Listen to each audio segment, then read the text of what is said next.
ಚಿತ್ರದುರ್ಗದಲ್ಲಿ ಇವತ್ತು ಒಂದು ಬೃಹತ್ ಸಮಾವೇಶ ನಡೀತಾ ಇದೆ.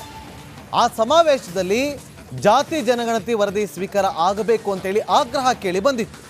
ಈಗ ಸಿಎಂ ಸಿದ್ದರಾಮಯ್ಯ ಅವರು ಜಾತಿ ಜನಗಣತಿ ವರದಿಯನ್ನ ಸ್ವೀಕಾರ ಮಾಡ್ತೀನಿ ಅಂತ ಹೇಳಿದ್ದಾರೆ.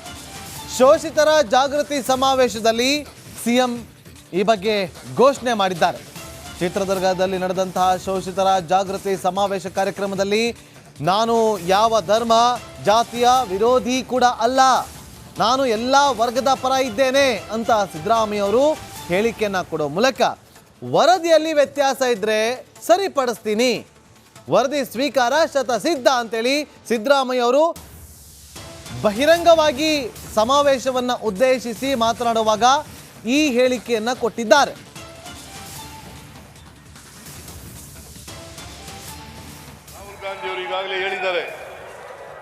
ರಾಹುಲ್ ಗಾಂಧಿ ಅವರು ಈಗಾಗಲೇ ಹೇಳಿದ್ದಾರೆ,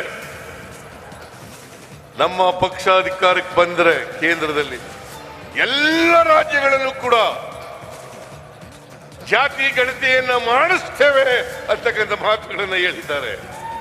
ಆದ್ರಿಂದ ನಮ್ಮ ಹೈಕಮಾಂಡ್ ನಲ್ಲೂ ಕೂಡ ತೀರ್ಮಾನ ಆಗಿದೆ. ನಾನು ಅದಕ್ಕೆ ಪಾರ್ಟಿ ಆಗಿದೆ, ನಾನು ಅಟೆಂಡ್ ಮಾಡಿದ್ದೆ ಆ ಪಾರ್ಟಿನಲ್ಲಿ.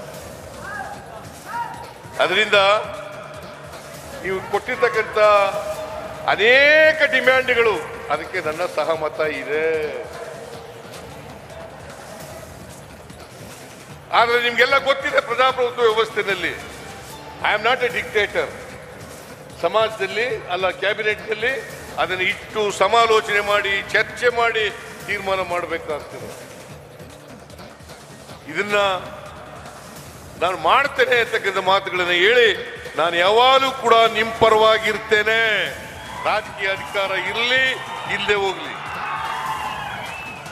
ಇವರು ಯೋಗ್ಯತೆಗೆ ಪಾಪ ದ್ರೌಪದಿ ಮುರ್ಮು ಶೋಷಿತ ಸಮುದಾಯಕ್ಕೆ ಸೇರಿದವಳು, ಅವಳನ್ನ ಪಾರ್ಲಿಮೆಂಟ್ ಉದ್ಘಾಟನೆ ಮಾಡಕ್ಕೆ ಕರೀಲಿಲ್ಲ. She is the custodian of the constitution, ಕರೀಲಿಲ್ಲ. ಮೊನ್ನೆ ಅಯೋಧ್ಯೆಯಲ್ಲಿ ಶ್ರೀರಾಮಚಂದ್ರನ ದೇವಸ್ಥಾನ ಉದ್ಘಾಟನೆ ಮಾಡಕ್ಕೂ ಕರೀಲಿಲ್ಲ. ಆಮೇಲೆ ಸಿದ್ದರಾಮಯ್ಯ ಹಿಂದೂ ವಿರೋಧಿ. ನಾನು ಯಾರ ವಿರೋಧಿನೂ ಅಲ್ಲ, ಎಲ್ಲ ಮನುಷ್ಯತ್ವದ ಪರವಾಗಿರೋನು, ಮನುಷ್ಯ ಧರ್ಮದ ಪರವಾಗಿರೋನು ಅಂತಕ್ಕಂಥ ಮಾತುಗಳನ್ನ ಹೇಳಿ ರಾಹುಲ್ ಗಾಂಧಿ ಅವರು ಈಗಾಗಲೇ ಹೇಳಿದ್ದಾರೆ, ನಮ್ಮ ಪಕ್ಷ ಅಧಿಕಾರಕ್ಕೆ ಬಂದರೆ ಕೇಂದ್ರದಲ್ಲಿ ಎಲ್ಲ ರಾಜ್ಯಗಳಲ್ಲೂ ಕೂಡ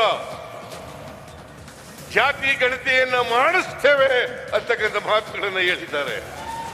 ಆದ್ರಿಂದ ನಮ್ಮ ಹೈಕಮಾಂಡ್ ನಲ್ಲೂ ಕೂಡ ತೀರ್ಮಾನ ಆಗಿದೆ.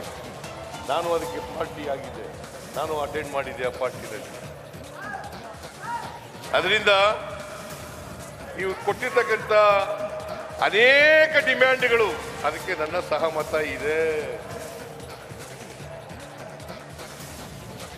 ಆದರೆ ನಿಮ್ಗೆಲ್ಲ ಗೊತ್ತಿದೆ, ಪ್ರಜಾಪ್ರಭುತ್ವ ವ್ಯವಸ್ಥೆಯಲ್ಲಿ I am not A dictator.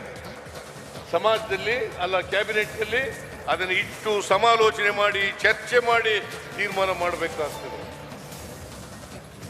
ಇದನ್ನ ನಾನು ಮಾಡ್ತೇನೆ ಅಂತಕ್ಕಂಥ ಮಾತುಗಳನ್ನು ಹೇಳಿ ನಾನು ಯಾವಾಗಲೂ ಕೂಡ ನಿಮ್ಮ ಪರವಾಗಿರ್ತೇನೆ. ರಾಜಕೀಯ ಅಧಿಕಾರ ಇರಲಿ ಇಲ್ಲದೆ ಹೋಗ್ಲಿ. ಇವರು ಯೋಗ್ಯತೆಗೆ ಪಾಪ ದ್ರೌಪದಿ ಮುರ್ಮು ಶೋಷಿತ ಸಮುದಾಯಕ್ಕೆ ಸೇರಿದವಳು, ಅವಳನ್ನ ಪಾರ್ಲಿಮೆಂಟ್ ಉದ್ಘಾಟನೆ ಮಾಡಕ್ಕೆ ಕರೀಲಿಲ್ಲ. She is the custodian of the constitution,